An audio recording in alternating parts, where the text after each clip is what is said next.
This is my actual dream, to just be walking around the chateau, listening to different musicians in every room. Welcome back to the Chronicles of Chateau de Rosieres. Do you remember last year when we decided to host a concert by world-renowned musicians in the medieval barn of our chateau? Do you remember the cows getting loose and the catastrophic state of the barn and our parking dilemmas? Last October, we were showing you all of this when we abruptly had to stop putting out videos for reasons beyond our control.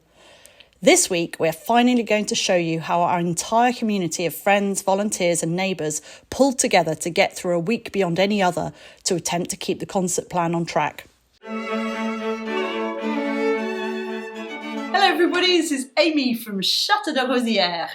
I'm coming to you from the chateau in the big bird bedroom, and it is November 2025. Hold on to that fact, because I'm going to be taking you on a bit of a time journey this week and over the next few days. 2 years ago, I got an email from somebody called Annette Isserlis, who's better known as Nettie, and she asked if she could come and celebrate her birthday here.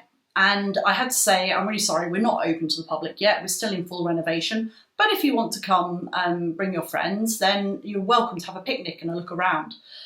And so she did. And it turned out that she and her friends are very high-end musicians from the UK and one from America.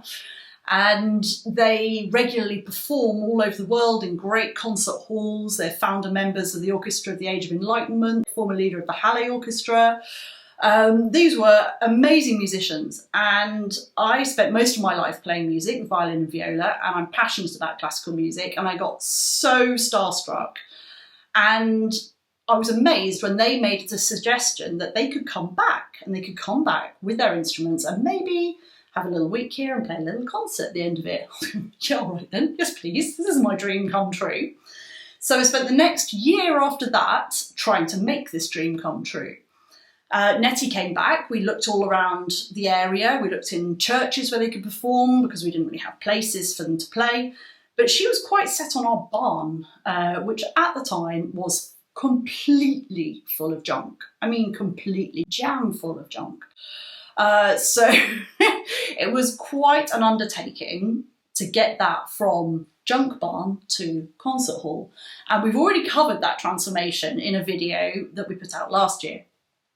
Now, last year, we took you part of the way up to the concert in videos. I was trying to do dailies, clearly impossible with all that I had going on. But you can go back, if you didn't watch those, go back and see what sort of thing was happening. It was pretty standard run-of-the-mill things, cows escaping, all sorts of stuff. Then the musicians arrived. Then there was total catastrophe. The week of the concert was absolutely crazy. Stuff happened that week that put us out of action for quite a long time, sort of mentally, emotionally, physically, and we're just coming back to revisit this story. I couldn't even watch the footage back of what happened. So over the next few days, stay tuned, because I'm going to take you back. I'll talk you through. Some of the footage is utterly chaotic.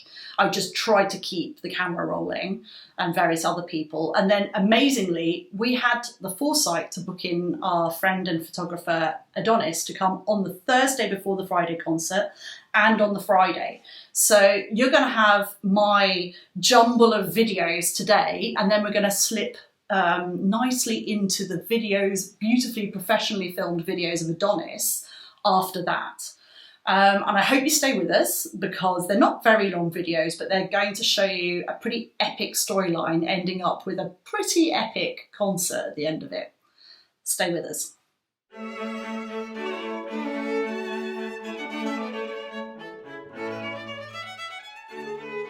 Hello everybody, this is Amy from Chateau de Rosieres, and I'm back with the next one of our definitely not dailies, definitely when I cans. And life did get away from me a little bit at the end of last week.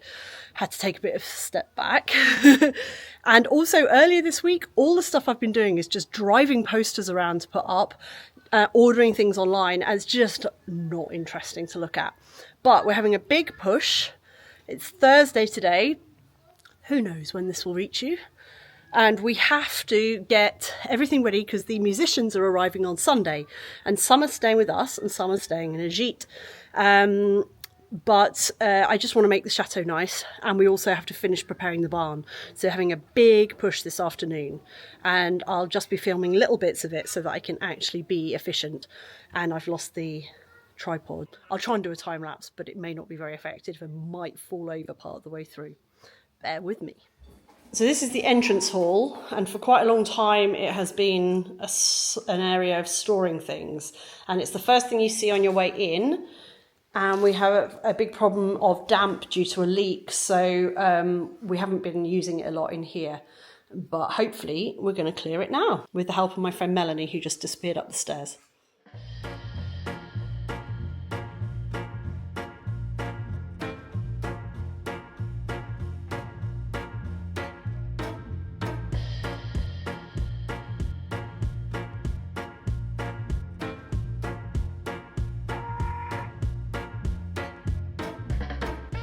Well, it's already a lot better, thanks to Melanie and Michael and everybody. Right now, because there's a whole load of us together, we're going to go out to the barn and try and do a final push on everything out there. So there's still a lot to move out of here.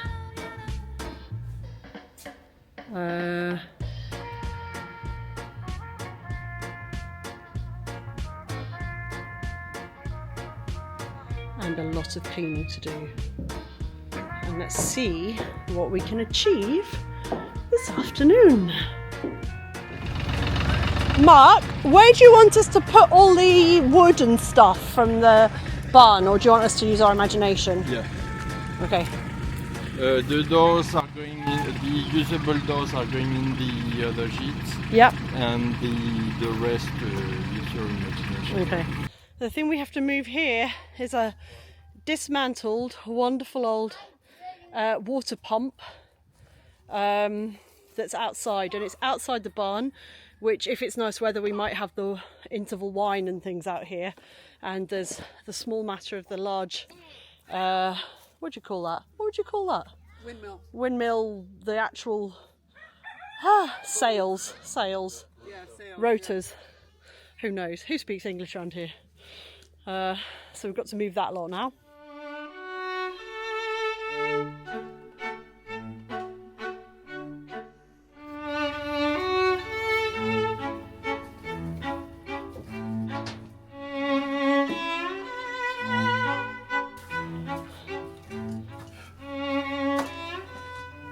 Which bits are these? That's the base of the platform. The platform that goes at the top. Yeah, below the rotor. Yeah. Turbine. Would you call it the turbine? This is an old that can go now.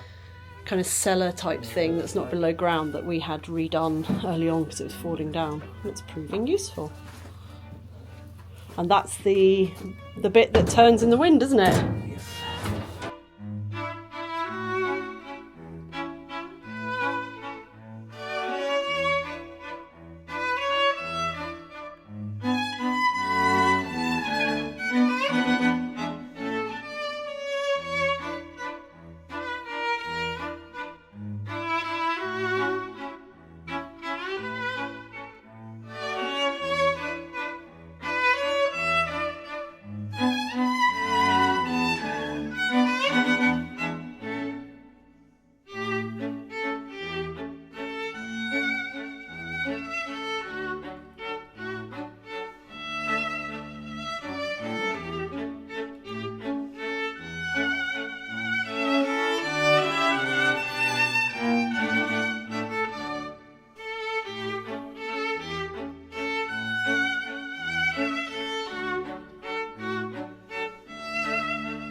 Right, so this point, it gets a bit more chaotic even than before, and I've only got photos, so I'm going to tell you what was happening.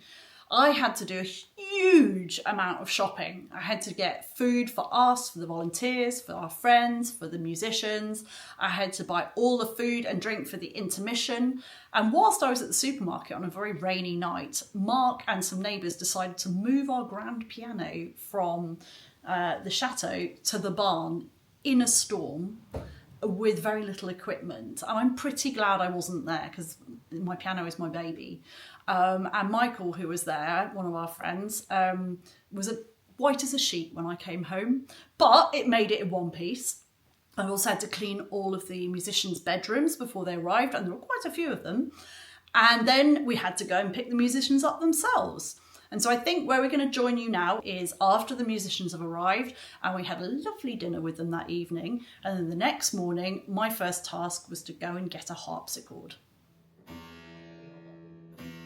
Getting hold of a harpsichord was a crucial task for this concert because part of the group were world-renowned early music specialists, and what is Baroque music without a real harpsichord? I began to despair at the cost of hiring one until suddenly Odile, one of our French patrons, put me in touch with a family just an hour away from ours who were prepared to lend us one. On Monday morning, I took Richard Earle, our recorder player, and Paul Nicholson, our harpsichord and piano player, on a scenic drive across the Rhone Valley to pick it up. Poor Paul then had to spend the entire week tuning and retuning it as the weather turned colder and colder, affecting the tuning by the minute. Hello everybody, this is Amy from Chateau de Rosieres, and the sun is shining, which is quite remarkable after the storm we've just had. The storm we had last night was phenomenal. It's, we think, the most rain we've ever had since we moved here.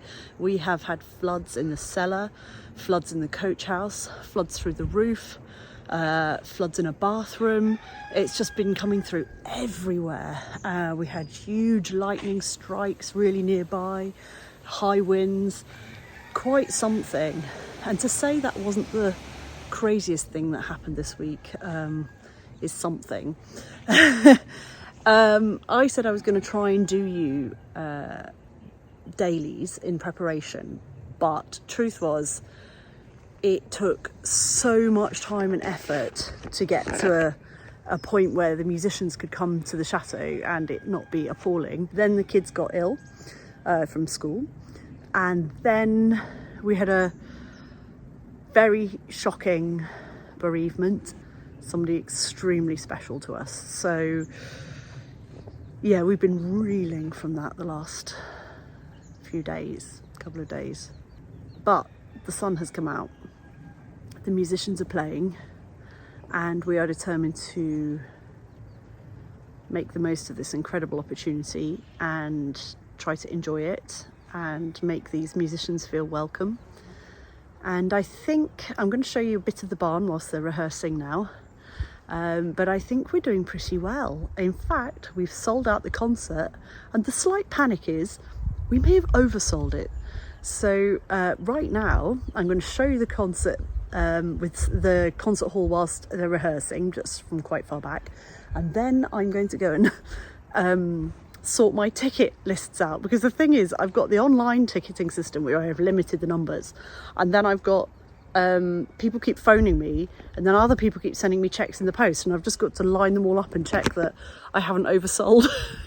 And we're even opening up for another concert on the Saturday afternoon, which is just beyond my wildest dreams, and is going to hopefully take us to having a music festival here in the future, because we've even started to get sponsorship interest, all sorts of things. So I'm just going to show you around a bit.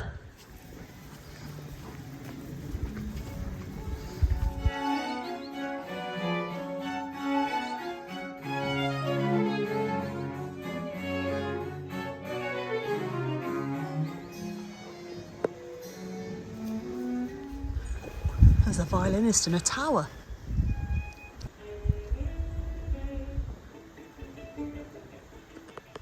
Amazing.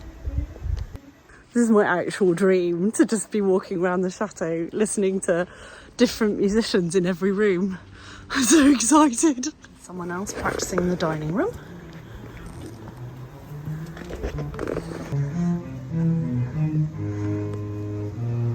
And over here we have Michael making signs, which is far below his artistic capabilities. These are going to be to try and stop people going down dead ends that the sat-navs like to take them down across fields and things, and how to get to the barn itself.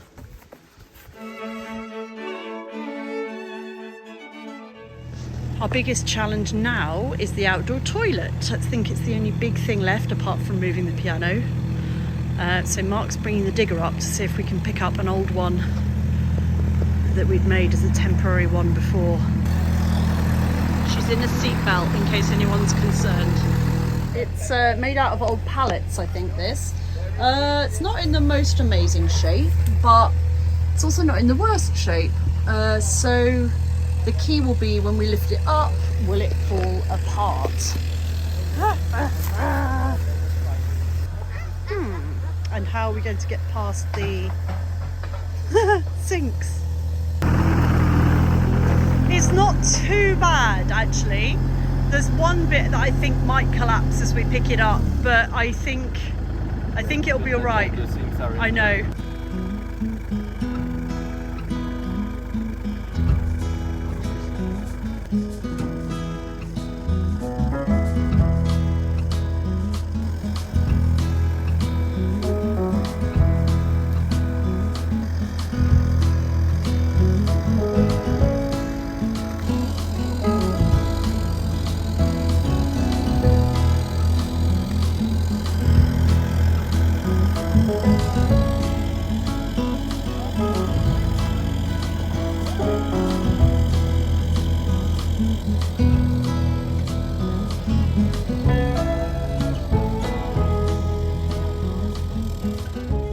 This is Amy from November 2025. You've now caught up with all of the footage that I took before the concert and some of the craziness that happened. And from our next video, you'll have beautifully filmed stuff from Adonis, who is our photographer. Please join us with our next video, subscribe so you know when it's coming out, and you'll see exactly what happened in the 2 incredible days before the concert.